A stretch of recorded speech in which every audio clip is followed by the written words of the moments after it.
ಆದರ್ಶ film institute ಸೇರಿಕೊಂಡೆ, ಡಾಕ್ಯುಮೆಂಟ್ರಿಗಳು ಮಾಡಿದೆ, ದೂರದರ್ಶನ್ ಸೀರಿಯಲ್ಗಳು ಮಾಡಿದೆ. 10 ವರ್ಷದಲ್ಲಿ ನನ್ನ ಲೈಫೇ ಬದಲಾಗೋಯ್ತು. ಬೈಕ್ ಬಂತು, ಕಾರ್ ಬಂತು, ನನ್ನ ಜೀವನ ಫುಲ್ ಚೇಂಜ್ ಆಗೋಯ್ತು. ಅಂಬರೀಷ್ಟು ಕಾರ್ ತೊಗೊಂಡ್ಬಿಟ್ಟಿದ್ದೀನಿ ಈಗ, ಹಿಡಿಯೋರಿಲ್ಲ ನನ್ನ. ಆಗಿನ ಕಾಲಕ್ಕೆ 6.5 ಲಕ್ಷ. ಅವ್ರ ಕಾರ್ ಕಳ್ತನ ಆಗೋಗಿ 2-3 ಸಿನಿಮಾ ಲಾಸ್ ಆಗಿ, ಭವ್ಯ ಅವ್ರನ್ನ ದೂರ ಮಾಡಿ, ಹೆಂಡ್ತಿನೂ ಡೈವರ್ಸಿಗೆ ಕೊಟ್ಬಿಟ್ಟು ಏನೋ ಅವ್ರ ಜೀವನ ಪೂರ್ತಿ ಹದಗೆಟ್ಟೋಗಿದೆ. ಒಂದು ಸ್ಕೂಟ್ರು ಇಲ್ಲ ಅವ್ರ ಹತ್ರ.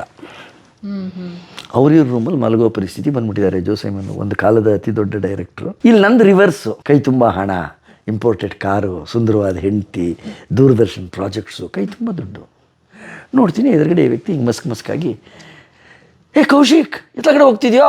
ನಾನು ತುಂಬ ಅವಮಾನ ಮಾಡಿಬಿಟ್ಟಿದ್ದೀನಿ ಕಣೋ ಹಿಂದೆ ನಿನಗೆ. ಅದು ಯಾವುದನ್ನು ಮನಸ್ಸಲ್ಲಿ ಇಟ್ಕೊಳ್ದೆ ಕರ್ಕೊಂಬಂದುಬಿಟ್ಟಿಯಲ್ಲೋ ಅಂದರು.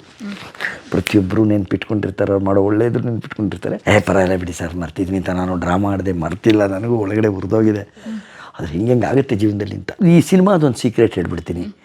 ಸಿನಿಮಾದಲ್ಲಿ ನೀವು ವರ್ಕ್ ಮಾಡಿದ್ದಕ್ಕೆ ದುಡ್ಡು ಸಿಗೋದೇ ಇಲ್ಲ. That is the beauty. ನೀವು ವರ್ಕ್ ಮೇಲೆ ಹೇಳಿದ್ನಲ್ಲ, 600 ರೂಪಾಯಿ ಮಾನಸ ಸರೋವರ, ಪ್ರೇಮ ಕಾವ್ಯ 8,000.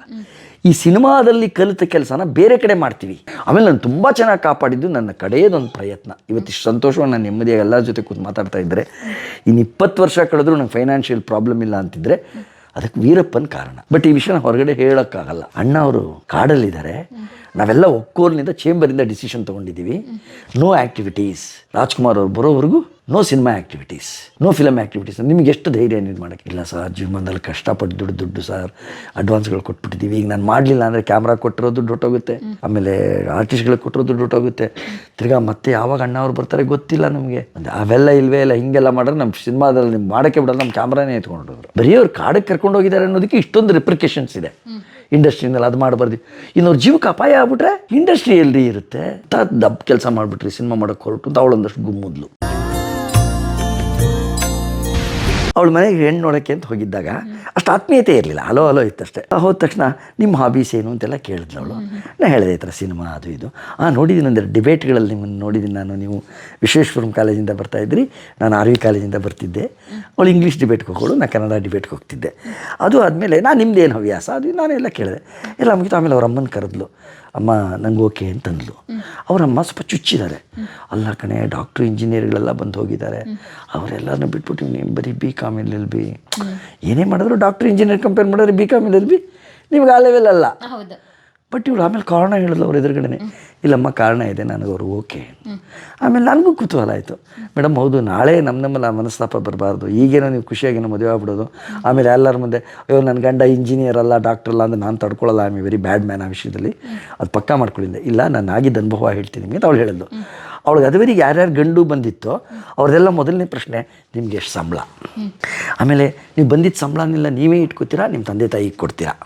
3ನೇ ಪ್ರಶ್ನೆ, ಮದುವೆ ಆದಮೇಲೆ ನಿಮ್ಮ ಸಂಬಳ ಎಲ್ಲ ನಮಗೆ ತಂದು ಕೊಡ್ತೀರಾ ಅಥವಾ ನೀವು ಇಟ್ಕೊಂಡು ಹ್ಯಾಂಡಲ್ ಮಾಡ್ತೀರಾ? ಇದೇ ಥರ ಪ್ರಶ್ನೆ ಅಂತ ಎಲ್ಲರದ್ದು. ಅವಳು ಟೆನ್ಷನ್ ಆಗ್ಬಿಡ್ತಂತೆ, ನನ್ನ ಮಕ್ಳು ಏನು ಡಾಕ್ಟರ್ಗಳು ಇಂಜಿನಿಯರ್, ಒಬ್ಬರು ನಿನ್ನ ಆಸೆ ಏನು, ನಿನ್ನ ಇಷ್ಟ ಕೆಲಸದಲ್ಲಿದ್ದಳು, ಇಂಜಿನಿಯರು. ಗಂಡುಗಳು ಬರೋವೆಲ್ಲ ಅವ್ರಗಳ ಪ್ರಶ್ನೆಗಳೆಲ್ಲ ಇದೆ. ನಿಮ್ಗೆ ಎಷ್ಟು ಸಂಬಳ ಬರುತ್ತೆ? ಆಮೇಲೆ ನಿಮ್ಗೇನಾದ್ರು ತಂಗಿರು ತಮ್ಮಂದ್ರೆ ಏನಾದ್ರು ಮದುವೆಗಿದ್ದಾರಾ, ಖರ್ಚಿದೆಯಾ ನಾಳೆ? ಆಮೇಲೆ ಮದುವೆ ಆದಮೇಲೆ ನಿಮ್ಮ ತಂದೆ ತಾಯಿ ಜೊತೆಲಿ ಇರಬೇಕಾ ಅಥವಾ ಸಪ್ರೇಟಾಗಿ ಇರ್ತಾರಾ? ಆಮೇಲೆ ಮದುವೆ ಆದಮೇಲೆ ಸಂಬಳಗಳನ್ನ ನಮ್ಮ ಜೊತೆ ಶೇರ್ ಮಾಡ್ತೀರಾ ಅಥವಾ ನೀವೇ ಹ್ಯಾಂಡಲ್ ಮಾಡ್ತೀರಾ? ಈ ಥರದ್ದು ಎಷ್ಟು ಸಂಬಳ ಬರುತ್ತೆ, ಅದ್ರಲ್ಲಿ ಬೇಸಿಕ್ ಎಷ್ಟು?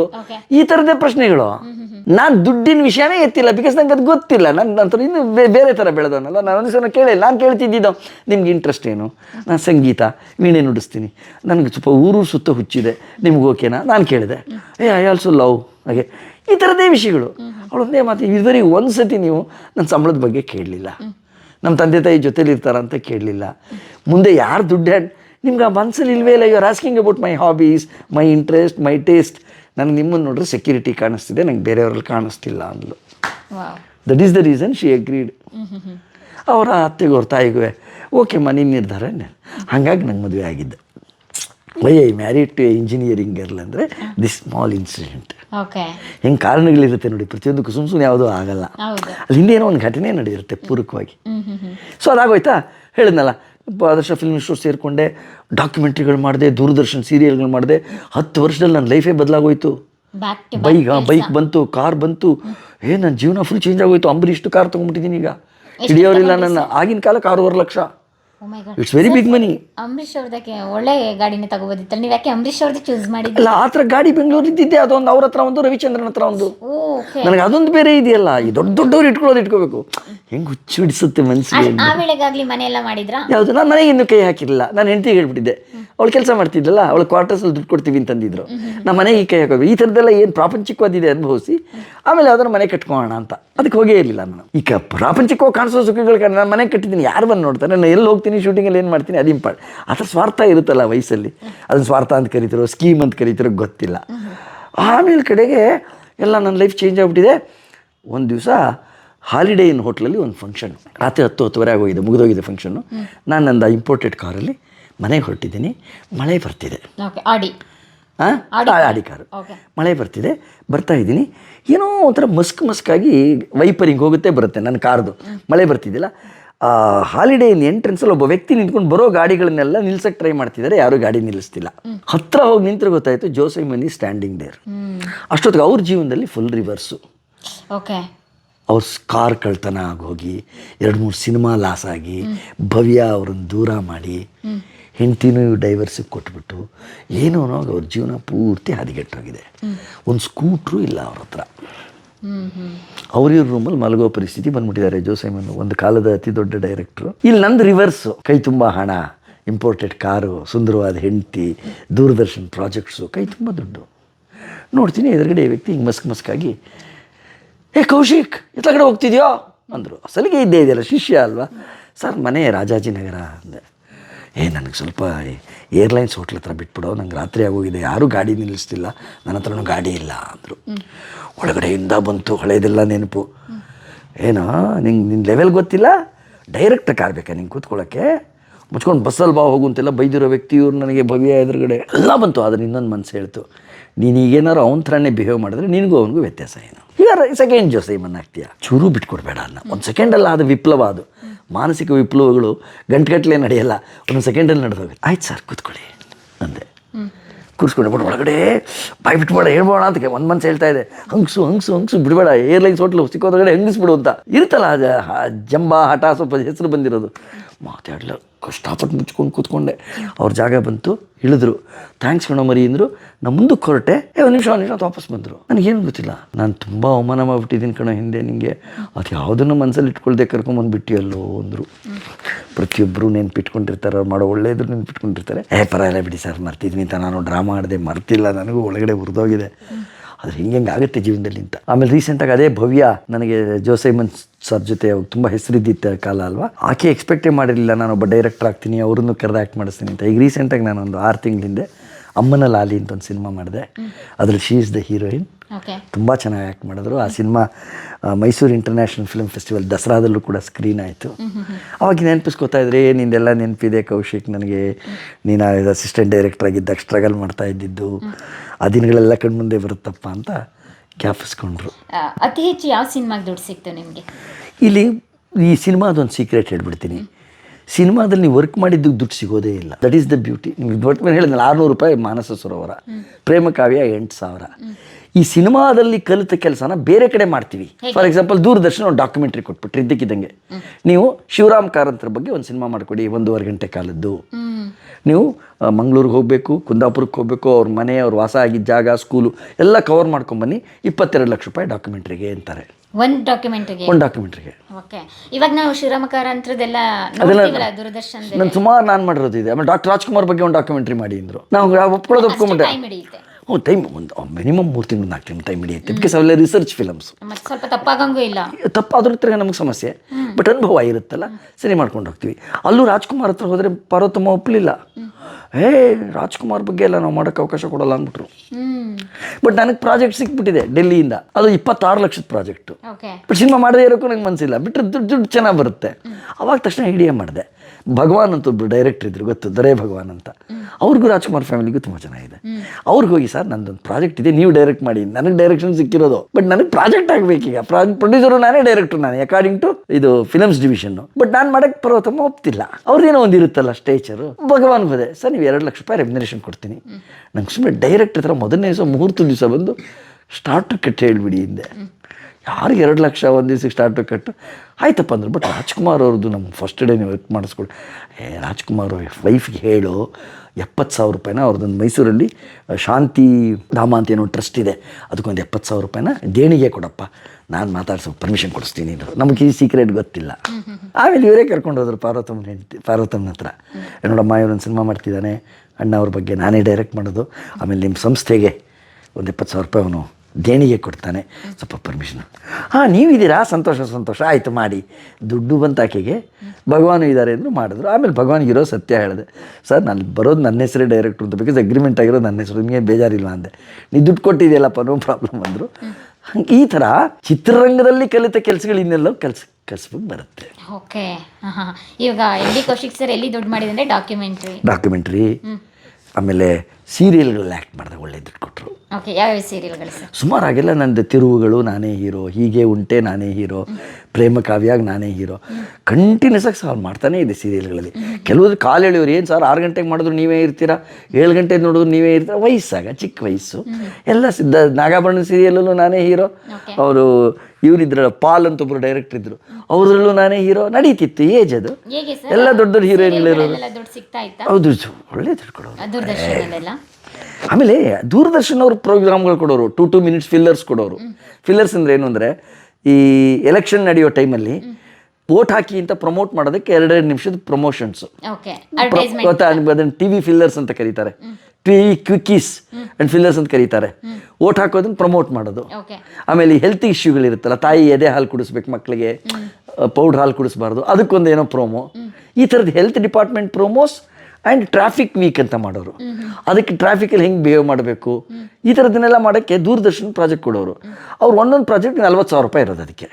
ಬಟ್ ಒಂದೇ ಸತಿ 10 ಕೊಟ್ಬಿಡೋರು. ನಮಗೇನು, ನಮ್ಮ ಕೆಲಸ ಕಲ್ತಿದ್ದೀವಲ್ಲ ಇಲ್ಲಿ ಸಿನಿಮಾದಲ್ಲಿ, ಸೀರಿಯಲಲ್ಲಿ, ಅವ್ರ 10ನ್ನು ನಾವು 2 ದಿವ್ಸಕ್ಕೆ ಮುಗಿಸ್ತಿದ್ವಿ. ದೂರದರ್ಶನ ಅವ್ರು ಅನ್ಕೊಳ್ಳೋದು 10 ದಿವಸ ಮಾಡ್ತೀವಿ ಅಂತ. ಅವ್ರು ಒಂದೊಂದು ದಿವ್ಸಕ್ಕೆ 40,000 ಕೊಟ್ಟಿದ್ದೀವಿ ಅಂತ ಅವ್ರಿಗೆ ಏನೋ ಖುಷಿ. ಒಂದು ದಿವ್ಸಕ್ಕೆ 40,000 ಕೌಶಿಕ್ ಕೊಟ್ಟಿರೋದು ಅಂತ. 10 ಫಿಲ್ಲರ್ಸ್ ಕೊಡ್ತಾರೆ. ನಾವು ಒಂದು 2 ದಿವಸದಲ್ಲಿ 10 ಮುಗಿಸ್ತಿದ್ವಿ. ಅಲ್ಲಿ ಹೋಗಿ ತೋರಿಸೋರು ಗೊತ್ತೇ ಆಗ್ತಿರಲ್ಲ ಕ್ವಾಲಿಟಿ. ನಾವು 8 ದಿವಸದಲ್ಲಿ ಮುಗಿಸ್ತೀವಿ ಅಂದರೆ, ಸುಮ್ಮನೆ 8 ದಿವಸದಲ್ಲಿ ಎಲ್ಲಿ ಮುಗಿಸೋಕ್ಕಾಗುತ್ತೆ, ಇಷ್ಟು ಜನ ಆರ್ಟಿಸ್ಟ್ಗಳಿದ್ದಾರೆ. ಇಲ್ಲ ಮೇಡಮ್ ಮುಗಿಸಿದ್ವಿ, ನಾ ಹೇಳಿ ಮಾಡಿ 2 ದಿವಸ ಮಾಡೋದು 8 ಅಂತ ಹೇಳ್ತಿದ್ವಿ. ಅವ್ರಿಗೆ ನಾಳೆ ಯಾರು ರಿಪೋರ್ಟ್ ಕೊಡಬಾರ್ದಲ್ಲ ಅಂತ. ನಿಮಗೆ 40,000 × 10 4 ಲಕ್ಷ. ನಾನು 2 ದಿವಸಕ್ಕೆ ಹಬ್ಬ ಅನ್ನೋದು 10,000 ದಿವಸಕ್ಕೆ ಹಾಕಿದ್ರು 20,000ದಲ್ಲಿ ಮುಗಿದೋಯ್ತು. ಈ ಥರ ಭಗವಂತ ಕೊಟ್ಟು ಸೇವಿಂಗ್ಸ್ ಆಗಿ. ಆಮೇಲೆ ನಾನು ತುಂಬ ಚೆನ್ನಾಗಿ ಕಾಪಾಡಿದ್ದು ನನ್ನ ಕಡೆಯದೊಂದು ಪ್ರಯತ್ನ. ಇವತ್ತಿಷ್ಟು ಸಂತೋಷವಾಗಿ ನಾನು ನೆಮ್ಮದಿಯಾಗಿ ಎಲ್ಲರ ಜೊತೆ ಕೂತು ಮಾತಾಡ್ತಾ ಇದ್ದರೆ, ಇನ್ನು 20 ವರ್ಷ ಕಳೆದ್ರೂ ನಂಗೆ ಫೈನಾನ್ಷಿಯಲ್ ಪ್ರಾಬ್ಲಮ್ ಇಲ್ಲ ಅಂತಿದ್ರೆ ಅದಕ್ಕೆ ವೀರಪ್ಪನ ಕಾರಣ. ಬಟ್ ಈ ವಿಷಯನ ಹೊರಗಡೆ ಹೇಳೋಕ್ಕಾಗಲ್ಲ. ಯಾಕೆಂದರೆ ವೀರಪ್ಪನ ಕಾರಣ ವೀರಪ್ಪನ ಡೈರೆಕ್ಟಾಗಿ ಮೀಟ್ ಮಾಡಿದ್ರಾ? ಇಲ್ಲ. ವೀರಪ್ಪನ ಸಿನಿಮಾ ಮಾಡಿದ್ರಾ? ಇಲ್ಲ. ವೀರಪ್ಪನ ಡಾಕ್ಯುಮೆಂಟರಿ ಮಾಡಿದ್ರಾ? ವೀರಪ್ಪನ ನೋಡೇ ಇಲ್ಲ. ಮತ್ತೆ ವೀರಪ್ಪನ ಹೇಗೆ ಕನೆಕ್ಟ್ ಆದ? ರಾಜ್ಕುಮಾರ್ ವೀರಪ್ಪನ ಹೆಸರು ದುಡ್ಡು ಮಾಡಿದ್ರಾ? ಚೆನ್ನಾಗಿದೆ, ಪ್ರಶ್ನೆಗಳು ಚೆನ್ನಾಗಿದೆ. ಬಟ್ ನನ್ನ ಉತ್ತರ ನಿಮ್ಗೆ ತುಂಬ ನಿರಾಸೆ ಕೊಡುತ್ತೆ. ಇದು ಯಾವುದಕ್ಕೂ ಲಿಂಕ್ ಆಗಿಲ್ಲ. ನಾನು ಈ ದೂರದರ್ಶನಲ್ಲಿ ದುಡ್ಡು ಅದು ಇದು ಎಲ್ಲ ಒಂದಷ್ಟು ಇತ್ತಲ್ಲ, ಅದೆಲ್ಲ ಇಟ್ಕೊಂಡು ಮನೇನೂ ಕಟ್ಬಿಟ್ಟೆ ಸುಬ್ರಹ್ಮಣ್ಯ ನಗರದಲ್ಲಿ. ನಾನು ನನ್ನ ಹೆಂಡತಿ ಇಬ್ಬರು ಸೇರಿ ಏನಾಗ ಹತ್ತತ್ರ ನನಗೆ ಗೊತ್ತಿರೋವಾಗ 18 ಲಕ್ಷ ರೂಪಾಯಿಗೆ ಸೈಟ್ ಸಿಕ್ತು. ಹೌದು, ಬಟ್ ನನ್ನ ಹೆಂಡತಿದ್ದು ನನ್ನ ಸಹಾಯ ಇತ್ತು. ಆಮೇಲೆ ನಂದು ದೂರದರ್ಶನ ಅಲ್ಲಿ ಇಲ್ಲಿ ಮಾಡಿ ದುಡ್ದಿದ್ದೆಲ್ಲ ಉಳಿಸಿದ್ದೆಲ್ಲ ಇತ್ತಲ್ಲ. ಮನೆ she was drawing around 80,000 to 1 lakh ಆಗಿನ ಕಾಲಕ್ಕೆ. ನಾನು ಹೇಳ್ತಾ ಇರೋದು ನಿಮಗೆ 2001 ಇಸ್ವಿ. ಸೊ ಮನೆ ಕಟ್ಟಿದ್ವಿ. ಮನೆ ಕಟ್ಟಿದ ಮೇಲೆ ಅವಾಗ ನನ್ನ ಹತ್ರ ದುಡ್ಡು ಕಡಿಮೆ ಆಗೋಯ್ತು. ಮನೆಗಳಿಗೆಲ್ಲ ಹೊಟ್ಟೋಯ್ತಲ್ಲ, ಮನೆಗೆ ತುಂಬ ದುಡ್ಡು ತಿನ್ನುತ್ತೆ. ಮನೆ ಕಟ್ಟುವಾಗ ನೀವು ಎಲ್ಲ ದುಡ್ಡು ತೆಗೆದಲ್ಲಿ ಹಾಕ್ಬಿಡ್ತೀವಿ. ಅಲ್ಲ 40-60. ಸೊ ದೊಡ್ಡ ಮನೆ 3 ಅಂತಸ್ತು ಕಟ್ಟಿದ್ವಿ. ಬಾಡಿಗೆ ಬರೋ ಹಾಗು ಮಾಡ್ಕೊಂಡಿದ್ವಿ. ಆ ಟೈಮಲ್ಲಿ ಹಾಗೂ ನನ್ನ ಹತ್ರ ಒಂದು 8 ಲಕ್ಷ ರೂಪಾಯಿ 10 ಲಕ್ಷ ರೂಪಾಯಿ ಉಳಿದಿತ್ತು ಆ ಟೈಮಲ್ಲಿ. ಅವಾಗ ನಂದೇ ಒಂದು ಸ್ವಂತ ಸಿನಿಮಾ ಮಾಡೋಣ. ಇದುವರೆಗೆಲ್ಲ ಮಾಡೋದು ಬೇರೆಯವ್ರಿಗೆ, ನನ್ನ ಸ್ವಂತದ ಸಿನಿಮಾ ಮಾಡಿಲ್ಲ. ದೂರದರ್ಶನಕ್ಕೆ ಪ್ರಾಜೆಕ್ಟು ಇಲ್ಲ ಫಿಲಮ್ಸ್ ಡಿವಿಷನ್ಗೆ ಪ್ರಾಜೆಕ್ಟು, ನಂದೇನು ಸ್ವಂತ. ನಾನು ಹೇಳ್ಕೋಬೇಕಲ್ಲ ನಾನು ಪ್ರೊಡ್ಯೂಸರು ಅಂತ, ಬರೀ ಡೈರೆಕ್ಟರ್ ಆಗಿದ್ದೀನಿ ಎಲ್ಲದಕ್ಕೂ. ದೂರದರ್ಶನ ಮಾಡಿದ್ರೆ ಅದು ಪ್ರೊಡ್ಯೂಸರ್ ಲೆಕ್ಕಕ್ಕೆ ಬರಲ್ಲ. ನಂಗೆ ಕಾಂಟ್ರಾಕ್ಟ್ ಕೊಟ್ಟಿರ್ತಾರೆ, ಅದಕ್ಕೆ ನಾನು ಪ್ರೊಡ್ಯೂಸರ್ ಅಂತ ಹಾಕ್ತಾರೆ ಅಷ್ಟೇ. ಬಟ್ ಸಿನಿಮಾ ಮಾಡಿದಾಗ ಕಾಂಟ್ರಾಕ್ಟ್ ಪ್ರಶ್ನೆ ಬರಲ್ಲ, ನೀವು ನಮ್ಮದೇ ಆಗಿರುತ್ತೆ. ಸೊ ಫಸ್ಟ್ ಟೈಮ್ ಒಂದು 8 ಲಕ್ಷ ಆಯಿತು. ನನ್ನ ವೈಫು ಒಂದು 2 ಲಕ್ಷ ಏನಕ್ಕೋ ಕೊಡ್ತೀನಿ ಅಂದಿದ್ಲು. 10 ಲಕ್ಷ ಸಿನಿಮಾ ಮಾಡೋದು ಅಂತ ಪ್ಲ್ಯಾನ್ ಮಾಡಿದ್ದೆ. ಒಂದು ಸಿನಿಮಾ ಪ್ಲ್ಯಾನು ಮಾಡಿಬಿಟ್ಟೆ. ಬಟ್ ನಾನು ಹೇಳ್ತೀರಿ 10 ಲಕ್ಷನೂ ಕಳ್ಕೊಂಬಿಟ್ರೆ ಕಷ್ಟ. ಯೋಚನೆ ಮಾಡಿ, ನಾನು ನೋಡಿದಾಗ ಎಷ್ಟು ಸಿನಿಮಾಗಳು ಬರುತ್ತೆ, ಎಷ್ಟು ಸಿನಿಮಾ ಹೋಗುತ್ತೆ, ಯಾವುದೂ ನಿಂತಿರೋದೇ ನಾನು ನೋಡಿಲ್ಲ. ಎಲ್ಲರೂ ರಾಜ್ಕುಮಾರ್ ಅಲ್ಲ, ಎಲ್ಲರೂ ವಿಷ್ಣುವರ್ಧನ್ ಅಲ್ಲ, ನೀವು ಬೇರೆ ನೋಡಿದ್ರೆ ಸಣ್ಣ ಸಣ್ಣ ಆರ್ಟಿಸ್ಟ್ನ ಹಾಕೊಂಡು ದೇವರಾಜನ ಹಾಕೊಂಡು ಮಾಡಕ್ಕೆ ಕೊಟ್ಟಿದ್ದು ನಾನು. ನೋಡಿ ಆ ಖುಷಾದಿಗೇನಿದೆ, ಇಲ್ಲ ಕಣೆ ನಾನು ನಂಗೆ ಕಾನ್ಫಿಡೆನ್ಸ್ ಇರುತ್ತೆ ಒಪ್ಪಿಸ್ಬಿಟ್ಟು ಶುರು ಮಾಡಿದೆ. ಒಂದಿಬ್ಬರಿಗೆ ಅಡ್ವಾನ್ಸು ಕೊಟ್ಬಿಟ್ಟೆ, ಕ್ಯಾಮ್ರಾಮನ್ಗೆ, ಮ್ಯೂಸಿಕ್ ಡೈರೆಕ್ಟ್ರಿಗೆ ಎಲ್ಲ. ಆ ಸಿನಿಮಾಗೆ 1.5 ಲಕ್ಷ ರೂಪಾಯಿ 2 ಲಕ್ಷ ರೂಪಾಯಿ ಖರ್ಚು ಮಾಡಿಬಿಟ್ಟೆ 10ರಲ್ಲಿ. ಇನ್ನು ಉಳಿದಿರೋದಷ್ಟು 8. ಸಿನಿಮಾ ಇನ್ನೇನು ಮುಹೂರ್ತ ಆಗಬೇಕು 3 ದಿವಸ ಬಿಟ್ಟು ಎಲ್ಲ ರೆಡಿ ಮಾಡ್ಕೊಂಬಿಟ್ಟಿದ್ದೀನಿ. ರಾಜ್ಕುಮಾರ್ ಅವ್ರು ಕಿಡ್ನ್ಯಾಪ್ ಆಗೋಯ್ತು. ನಮಗೆ ಶೂಟಿಂಗ್ ಶುರು ಆಗಬೇಕು, ಪೇಮೆಂಟ್ಗಳೆಲ್ಲ ಕೊಟ್ಬಿಟ್ಟಿದ್ದೀನಿ, ಎಲ್ಲರೂ ರೆಡಿ ಇದ್ದಾರೆ. ಬಟ್ ಬೆಂಗಳೂರಲ್ಲಿ ಮಾಡೋದು ಕಷ್ಟ ಅಂದ್ಬಿಟ್ಟು ನಾನು ಸ್ವಲ್ಪ ಬೆಂಗಳೂರಿಂದ ಆಚೆ ಮಾಡೋಣ, ಯಾಕೆಂದರೆ ರಾಜ್ಕುಮಾರ್ ಅವರು ಇಲ್ಲದೇ ಇರುವ ಕೆಲವು ಗಲಾಟೆಗಳಾಗ್ಬಿಡ್ತಾರೆ ಅಂತ ಸ್ವಲ್ಪ ದೂರದಲ್ಲೆಲ್ಲ ಮಾಡ್ತಾಯಿದ್ದೆ ಶೂಟಿಂಗು. ಆದರೂ ಅರ್ಧ ಶೂಟಿಂಗ್ ಆಗಿತ್ತು. ಅಷ್ಟೊತ್ತಿಗೆ ಅಭಿಮಾನಿ ಸಂಘದವ್ರು ಬಂದುಬಿಟ್ರು, ರಾಜ್ಕುಮಾರ್ ಅಭಿಮಾನಿ ಸಂಘದವರು. ಎಷ್ಟು ಧೈರ್ಯ ನಿಮಗೆ, ಇಡೀ ಚಿತ್ರರಂಗನೇ ಸ್ತಬ್ಧ ಆಗಿದೆ.